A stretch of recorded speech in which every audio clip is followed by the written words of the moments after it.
محتاج ہے جتنے ہم اور آپ اس کے محتاج ہیں۔ اب وہ دین وجود میں آ جائے اور کوئی فرد امت اس دین سے محروم نہ رہے، یہ دین 100% وجود میں آ جائے،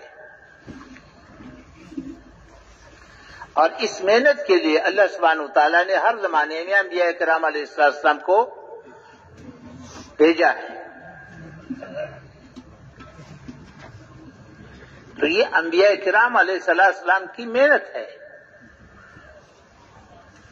جس کو اللہ سبحانہ وتعالیٰ نے حضور اکرم صلی اللہ علیہ وسلم کی ختم نبوت کے طفیل اس امت کو بہت بڑا انعام کی شکل میں، بہت بڑے عنوان کی حیثیت سے اس امت کو عطا فرمایا ہے۔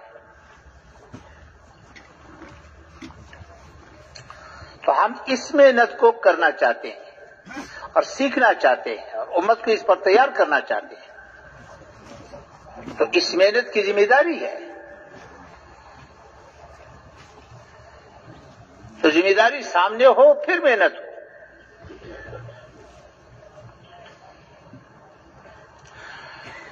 میرے محترم بھائی دوستو بزرگو، اللہ سبحانہ وتعالی ہمارا خالق ہے اور اللہ ہی خالق ہے، ساری مخلوقات کا خالق ہے۔ ساری مخلوقات کو اللہ سبحانہ وتعالیٰ نے اپنے قدرت سے بنایا ہے، اور ساری مخلوقات کو بنانے کے لیے اللہ سبحانہ وتعالیٰ کو کچھ نہیں کرنا پڑا۔ اللہ سبحانہ وتعالیٰ کے ارادے کا نام وجود ہے، ایک امر سے ساری مخلوقات کو وجود عطا فرمایا۔ ایسے مالدار ملیں گے۔ حسن رضی اللہ عنہ کے پاس ایک آدمی آیا، اپنی ضرورت پیش کی، اس کی جولی میں 300 دینار 50,000 درہم اس کی جولی میں ڈال دیے اور ساتھ معذرت کر لی۔ حضرت طلحہ رضی اللہ عنہ رات کو بے چین پھر رہے ہیں۔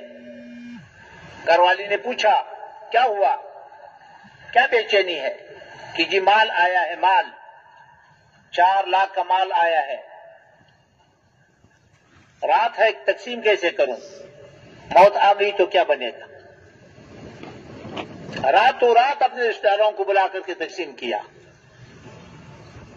قافلہ آیا 700 اونٹوں کا، کھانے پینے کے سامان سے لدا ہوا ہے۔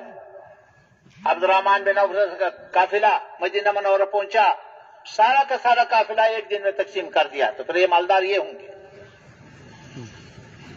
عمومی فضا تھی۔ میں اس لیے عرض کر رہا ہوں کہ جب دینی زندگی وجود میں آتی ہے تو آسمانی نظام ساتھ چلے گا، حکمرانوں کو ہمدرد بنائے گا، خیر خواہ بنائے گا، رعایا کو تابعدار بنائے گا، مالداروں کو سخی بنائے گا، غریبوں کو غیور بنائے گا، 3 دن کا فاقہ برداشت کریں گے، کسی کے مال کی طرف دیکھیں گے نہیں۔ یہ آسمانی نظام چلے گا، اطمینان کی زندگی ملے گی، اطمینان کی بارش ہوگی، محبتوں کی بارش ہوگی، رحمتوں کی بارش ہوگی، برکتوں کی بارش ہوگی، دنیا کی زندگی جنت بنے گی۔ ہاں،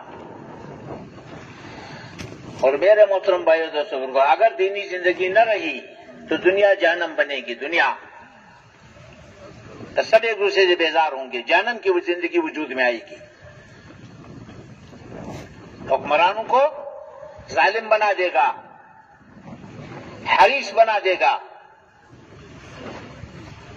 رعایا کو سرکش بنا دے گا، مالداروں کو بخیل بنا دے گا،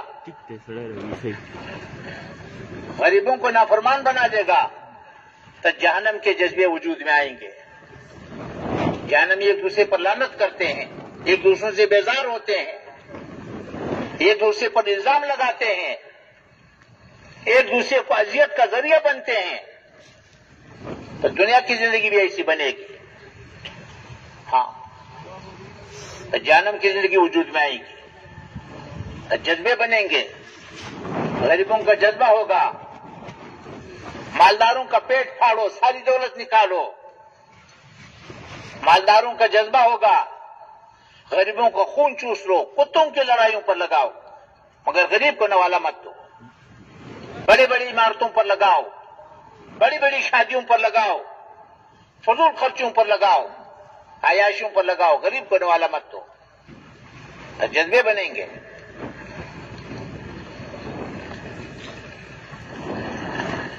ایک دوسرے پر لعنت کریں گے، ایک دوسرے سے بیزار ہوں گے، حکمران رعایا سے، رعایا حکمرانوں سے، جلسے جلوس نکلیں گے، جلسے نکلیں گے، جلسے کریں گے، جلوس نکالیں گے، نعرے لگائیں گے، اس کو اتارو، اس کو بٹھاؤ، اس کو اتارو، اس کو بٹھاؤ۔ غریبوں کا جذبہ بنے گا، مالداروں کا پیٹ پھاڑو، ساری دولت نکالو، مالداروں کا جذبہ بنے گا، ان کو خون چوس لو، کتوں کی لڑائیوں پر لگاؤ، ایک دوسرے سے بیزار ہوں گے، ایک دوسرے پر لعنت کریں گے۔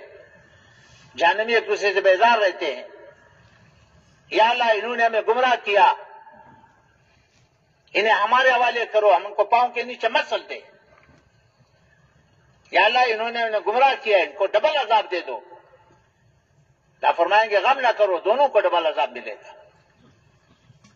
جہنم کی زندگی وجود میں آئے گی جس سے سارے کے سارے بیزار ہوں گے، حل کسی کے پاس نہیں ہوگا۔ میرے محترم بھائی دوستو، آسمانی نظام کو زمین والے کبھی نہیں بدل سکتے، آسمانی نظام کو زمین والے کبھی نہیں بدل سکتے۔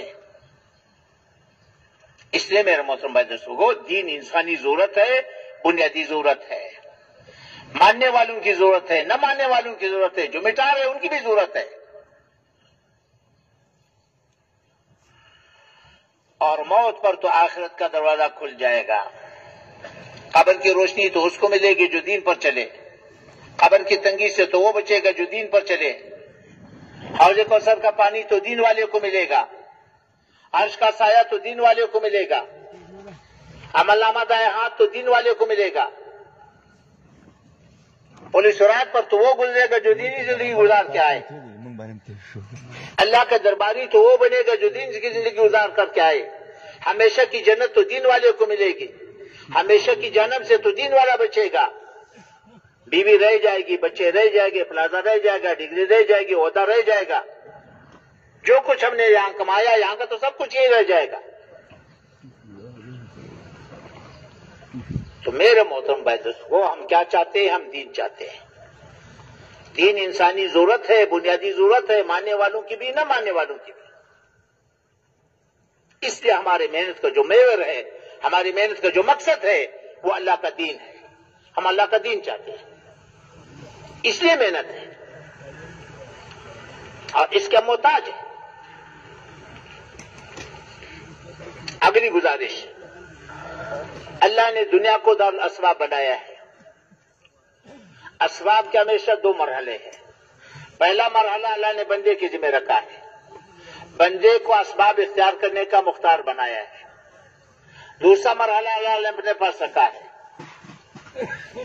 نتیجہ اللہ نے اپنے پاس رکھا ہے، مختار کل اللہ ہے، نتیجہ اللہ دے گا۔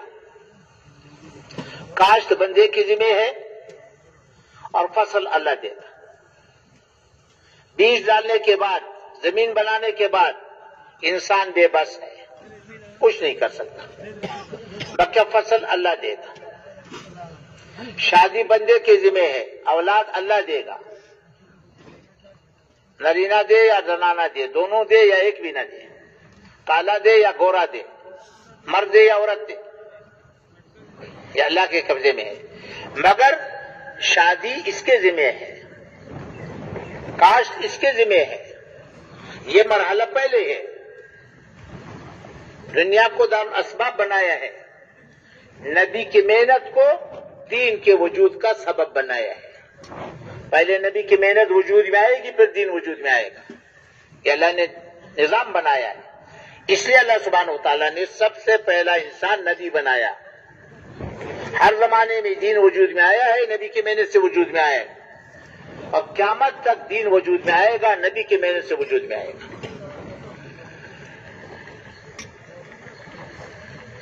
تو نبی کی محنت دین کا سبب ہے، نبی کی محنت ہوگی تو دینی زندگی وجود میں آئے گی، اگر نبی کی محنت نہیں ہوگی تو دینی زندگی خود بخود مٹے گی، دینی زندگی خود بخود ختم ہوگی۔ حضور اقدس صلی اللہ علیہ وسلم کو اللہ نے خاتم الانبیاء بنایا، حضور صلی اللہ علیہ وسلم کو اللہ نے خاتم الانبیاء بنایا۔ انسانیت میں سب سے اونچا مقام نبی کا ہے۔ کوئی آدمی محنت کر کے نبی نہیں بن سکتا، عبادت کر کے نبی نہیں بن سکتا، قربانیاں کر کے نبی نہیں بن سکتا، دعائیں مانگ کر کے نبی نہیں بن سکتا، مجاہدے کر کے نبی نہیں بن سکتا۔ نبی کا انتخاب ہوتا ہے، اللہ نبی کا انتخاب کرتا ہے، جس کو چاہے بننے بھی بنا دے۔ تو جیسے نبی کا انتخاب ہوتا ہے اس امت کا بھی اللہ نے انتخاب کیا۔ حضور اکرم صلی اللہ علیہ وسلم کو اللہ نے خاتم الانبیاء بنایا۔ سارے انبیاء کرام میں سب سے اونچا مقام خاتم الانبیاء صلی اللہ علیہ وسلم کا ہے، اور خاتم الانبیاء ایک ہے، ساری مخلوقات میں ایک ہے، اکیلا ہے۔ ساری مخلوقات میں خاتم الانبیاء ایک ہے۔ انبیاء کرام تو بہت سارے آئے ہیں، لیکن خاتم الانبیاء صلی اللہ علیہ وسلم ایک ہے، سب سے اونچا مقام۔ امام الانبیاء بنایا، خاتم الانبیاء بنایا، انسانیت میں سب سے اونچا مقام عطا فرمایا۔ اللہ کا سب سے زیادہ قرب خاتم الانبیاء صلی اللہ علیہ وسلم کو حاصل ہے۔ اس لیے تمام انبیاء کرام علیہ السلام کا امام بھی بنایا، تمام انبیاء کرام کو تعارف بھی کرایا، اور تمام انبیاء کرام علیہ السلام سے اللہ سبحانہ وتعالیٰ نے نبی علیہ السلام کے بارے میں وعدہ لیا، ہر نبی سے وعدہ لیا کہ جب خاتم الانبیاء صلی اللہ علیہ وسلم اگر تیرے زمانے میں آیا تو نے اس کا اتباع کرنا ہے، پھر تمہارے نبوت پر چلنے سے تمہیں نجات نہیں ملے گی، اس کا اتباع کرنا۔ اس لیے تو صاف فرمایا کہ موسیٰ علیہ السلام اصلی تورات لے کر کے آئے گا بھی تو محمد علیہ السلام کے بغیر، محمد علیہ السلام کی اتباع کے بغیر اس کو نجات نہیں ملے گی، صاف فرما دیا۔ تو میرے محترم بھائی بزرگوں، نبی علیہ السلام کے بعد کوئی نبی نہیں آئے گا، یہ بہت بڑا اعزاز ہے ختم نبوت۔ تو خاتم الانبیاء کے بعد کوئی نبی نہیں۔ اب وہ محنت اللہ نے اس امت کو عطا فرمائی ہے جو سب سے بڑا انعام ہے، تو سب سے پہلے اس محنت کی ذمہ داری ہے ختم نبوت۔ نبی علیہ السلام کے بعد کوئی نبی نہیں آئے گا، جو نبی علیہ السلام کے بعد کسی کی نبوت کا اقرار کرے گا وہ پکا بے ایمان ہے، جو نبوت کا دعویٰ کرے گا وہ بھی بے ایمان، جو اس کی نبوت کی تائید کرے گا وہ بھی پکا بے ایمان۔ اب یہ ذمہ داری ہے، پہلے اس ذمہ داری کو سمجھنے کی ضرورت ہے، ہر فرد امت کے لیے ضروری ہے، یہ اعزاز بھی ہے، یہ ذمہ داری بھی ہے۔ خاتم الانبیاء صلی اللہ علیہ وسلم کا امتی بننا بہت بڑا اعزاز ہے، یہ ذمہ داری بھی ہے، نعمت بھی ہے، ذمہ داری بھی ہے۔ سب سے بڑا کام بڑے آدمی کو دیا جاتا ہے، اور بڑے آدمی کو بڑا کام دیا جاتا ہے۔ نبی سب سے اونچا، سب سے بڑا آدمی، اس کا کام سب سے بڑا۔ ہم نے اللہ جل شانہ کے ساتھ دو وعدے کیے ہیں، معاہدے ہیں، وعدے ہیں۔ پہلا وعدہ کلمے میں ہے، لا الہ الا اللہ محمد رسول اللہ۔ کیا وعدہ کیا ہے کہ اللہ تیرے مان کے چلوں گا اور تیرے نبی صلی اللہ علیہ وسلم کے طریقے پر مان کے چلوں گا، یہ وعدہ ہے، اور اس کی پوچھ ہوگی۔ اللہ سبحانہ وتعالی ہمارے عمل کو پیش کرے گا، ہر عمل کو نبی علیہ السلام کے طریقے کے ساتھ موازنہ کرے گا، چھوٹا عمل ہے یا بڑا عمل ہے، جو اس کے مطابق ہوگا اس کا انعام ملے گا، جو اس کے خلاف ہوگا اس کی سزا مقرر ہے۔ پھر اللہ بادشاہ ہے، سزا دے یا نہ دے، یہ ضابطہ ہے۔ اسی طرح نبی علیہ السلام کو خاتم الانبیاء مان کر کے ذمہ داری ہے، اور اس ذمہ داری کا سب سے پہلے سمجھنا ضروری ہے۔ یہ وعدہ ہے بندے اور اللہ کے ساتھ۔ کیا وعدہ ہے؟ دیکھو، اللہ سبحانہ وتعالی نے انسانوں کو دین کا محتاج بنایا، کہ تمام انسانوں کو دین کا محتاج بنایا، دنیا اور آخرت کی کامیابی موقوف کر دی دین پر، دین کو موقوف کر دیا نبی کی محنت پر، نبوت کے دروازے کو بند کر دیا۔ ساری دنیا کے انسانوں کو دین کا محتاج بنایا، دین کو موقوف کر دیا نبی کی محنت پر، نبوت کے دروازے کو بند کر دیا۔ اب یہ محنت کس کے ذمہ ہے؟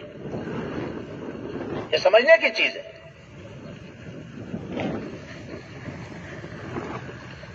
نبی اسلام کے بعد کوئی نبی نہیں آئے گا، کیا مطلب؟ یہ ذمہ داری بھی ہے، یہ اعزاز بھی ہے۔ اب وہ محنت میرے ذمہ ہے جو نبی لے کر کے آیا ہے، پورا دین میرے ذمہ ہے، پورا عالم میرے ذمہ ہے، آنے والی نسلیں میرے ذمہ ہے۔ کیا کرنا ہے یہ بات کی بات ہے، کیسے کرنا ہے یہ بات کی بات ہے۔ پہلے تو ذمہ داری کا احساس کہ میرے ذمہ ہے کتنا۔ 470 کروڑ انسانی آبادی کلمے سے محروم ہے۔ اب ہم اور آپ سے پوچھا جائے گا، ہم سے یہ پوچھا جائے گا، 470 کروڑ انسانی آبادی جو کلمے سے محروم ہے، ان کا دین میں حق ہے یا نہیں؟ اگر حق ہے تو کس کی ذمہ ہے؟ آیا امت اس کو ماننے کے لیے تیار ہے؟ امت حق کو تسلیم کرے گا تو ادائیگی کا سوچے گا۔ اگر تسلیم نہیں کر رہا تو ختم نبوت سے کیا مطلب؟ ختم نبوت کو کیا سمجھا؟ اس لیے میرے محترم بھائی کو سب سے پہلے تو اس ذمہ داری کو سامنے رکھ کر، پورا دین ہمارے ذمہ، پورا عالم ہمارے ذمہ، آنے والی نسلیں ہمارے ذمہ۔ اب ہمیں کیا کرنا ہے؟ تو محنت سے پہلے سب سے پہلے ذمہ داری کا احساس۔ ہر فرد امت کے ذمہ پورا دین ہے، ہر فرد امت کی ذمہ پورا عالم ہے، ہر فرد امت کے ذمہ آنے والی نسلیں۔ ختم نبوت کا تقاضا ہے۔ 700 کروڑ انسانی آبادی میں سے اگر ایک آدمی دین پر ہے اور 700 کروڑ انسانی آبادی نافرمانی پر ہے تو ختم نبوت کا تقاضا ہے کہ ایک آدمی سے 700 کروڑ انسانوں کی پوچھ ہوگی۔ اگر 700 کروڑ انسانی آبادی دین پر ہے، ایک آدمی نافرمانی پر ہے تو ختم نبوت کا تقاضا ہے کہ 700 کروڑ انسانوں سے ایک آدمی کی پوچھ ہوگی۔ اس لیے حاجی صاحب رحمۃ اللہ علیہ ایک مجلس میں کئی مرتبہ فرماتے تھے، ہم امتی ہے، ہم امتی ہے، ہم امتی ہے، ہم ذمہ دار ہے، پورے دین کی ذمہ دار ہے، پورے عالم کی ذمہ دار ہے، مرد ذمہ دار ہے، عورت ذمہ دار ہے، دادا دادی نانا نانا پوتی پوتا پوتی سب کو بیان فرماتے تھے۔ سب سے پہلے تو ذمہ داری کا احساس کہ ہم ذمہ دار ہیں، پورے دین کی ذمہ دار ہے، پورے عالم کی ذمہ دار ہے، آنے والی نسلوں کی ذمہ دار ہے، میں ذمہ دار ہوں۔